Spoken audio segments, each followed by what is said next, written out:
Ever since I can remember, I've been protected on this. But back at first, when I was in six, when I looked like that, we didn't call it that. We called it the worries. I worried about everything. Getting dressed, eating, bad things happening, what kind of job I'll get when I get older, and whether anyone will ever want to be my friend. Worries kept me from falling asleep and honestly made my stomach hurt. My worries also made it tough to make friends. This was really hard for me because I'm a very social person, and having friends is very important to me. But back then, I didn't have any. My worries took up all my concentration and energy. Even though I wanted to follow instructions and behave, my worries got in the way. Everyone except my family thought that I was a bad kid, and I got in trouble all the time. It didn't seem like anyone liked me. The other kids, other adults, even my teacher. My twin brother got invited to birthday parties without me, and it felt like people tried to avoid me.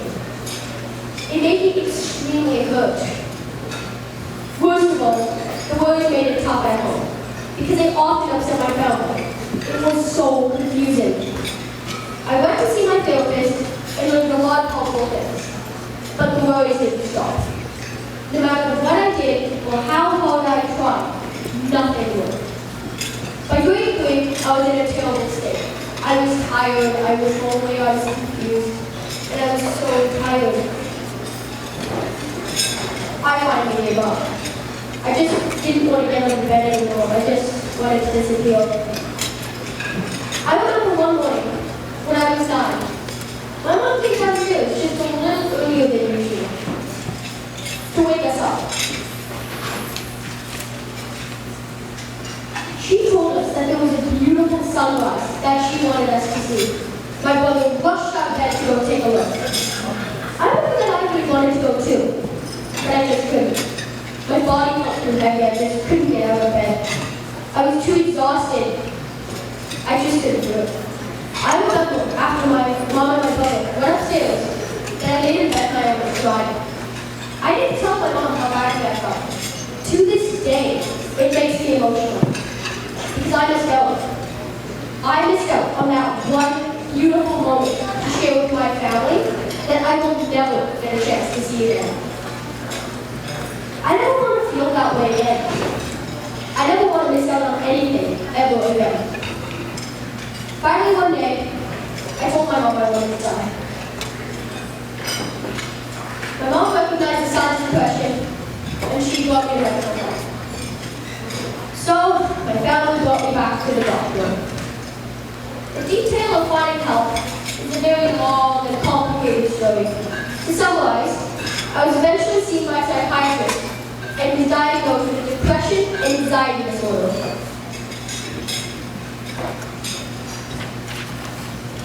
The pediatrician recommended medication, ongoing therapy, and a wellness plan that included healthy eating, exercise, and regular sleep patterns. The psychiatrist explained the important. He told me that I was also on the autism spectrum. He told me that I had PDD and OS, which means that I was on the very mild end of the autism spectrum. Now here's the most interesting part of my story. How my life changed after this last diagnosis. Once people in my life found out that I was on the autism spectrum, their attitudes about me changed. The teachers seemed nicer and more understanding. The school gave me way more support. And the school looked to me and my classmates to teach us about being socially successful and invisible disabilities. The school counselor even came into my class, and she talked to me and my classmates about emotional and social development, and that it's okay to do. Things started to look up for me. I finally had a plan.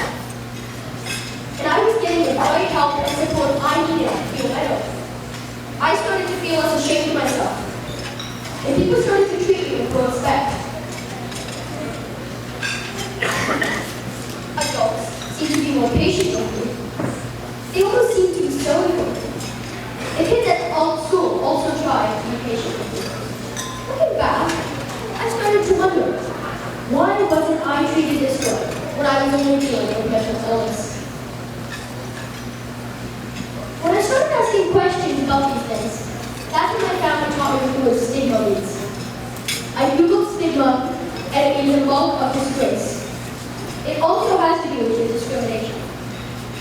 It all made perfect sense to me once I learned about the stigma that surrounds mental illness. I think it's awful and unfair that kids suffering from mental illness are treated with less respect and given less support than kids living with other medical conditions. I like to use an example that gets people's attention. Think about a little girl living with diabetes. I'm a self-taught baby too. There's no shame in that, right? You don't have any bad feelings about her, do you? You don't feel like you want to avoid her. You aren't afraid. You aren't embarrassed or scared to talk to her about her disease.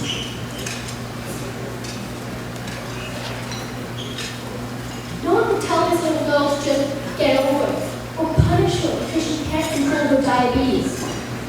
This little girl's parents would try to hide her condition, and people would seek a doctor because her parents were embarrassed to seek help. No parent would think that diabetes reflects poorly on her family, and kids would stop playing with her girl just because she has diabetes. And parents would keep helpful medications away from this little girl because they were too afraid to try. All of those things would be super ridiculous, right? Then how come many adults treat mental illness like that? The way I see it, a sick kid is a sick kid. Every sick kid deserves to be treated with respect and support, and has the right to the treatment they need to feel better and live a happy life. Here are some interesting facts. 1 in 7 kids experience mental illness. Mental illness encompasses a broad range of conditions, including depression, anxiety, OCD, eating disorders, and addiction. So I ask you, the 3 people to your left, 3 people to your right. It is likely that one of your kids is living with mental illness.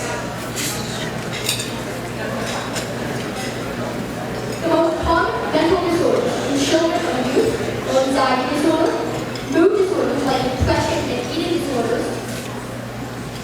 Did you know the signs and symptoms of these illnesses? Do you know when your kid needs help? I know a lot of adults worry about drugs and alcohol.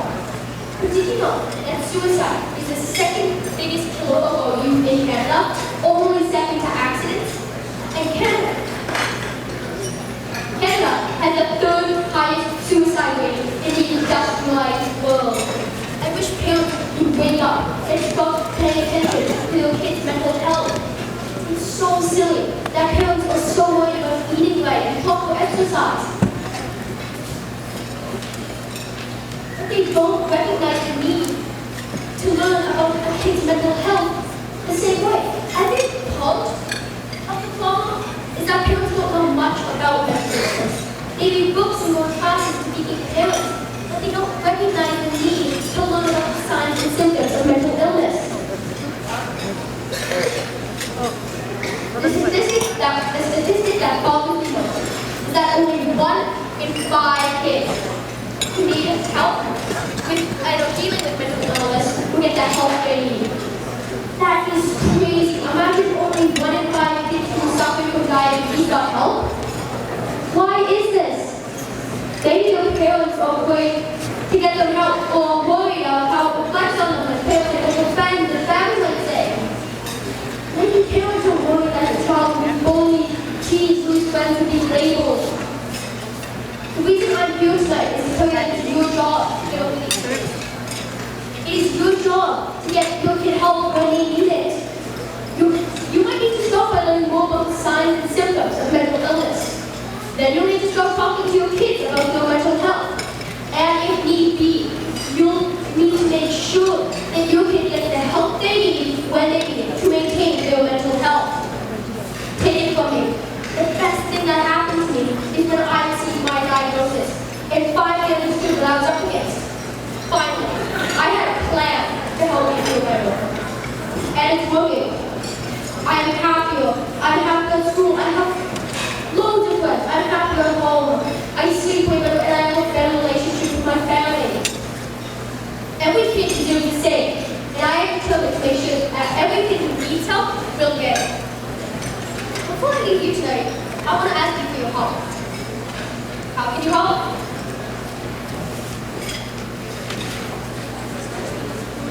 You can help in the stigma of mental illness by living.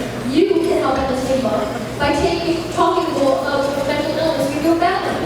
You can help in the stigma by educating yourself about the signs of mental illness. You can help in the stigma by treating those who know living with mental illness with respect. I also want you to promise me that if you know a kid who is living with mental illness, that you will take the first step in talking to them and making sure they get the help they need to live a happy life.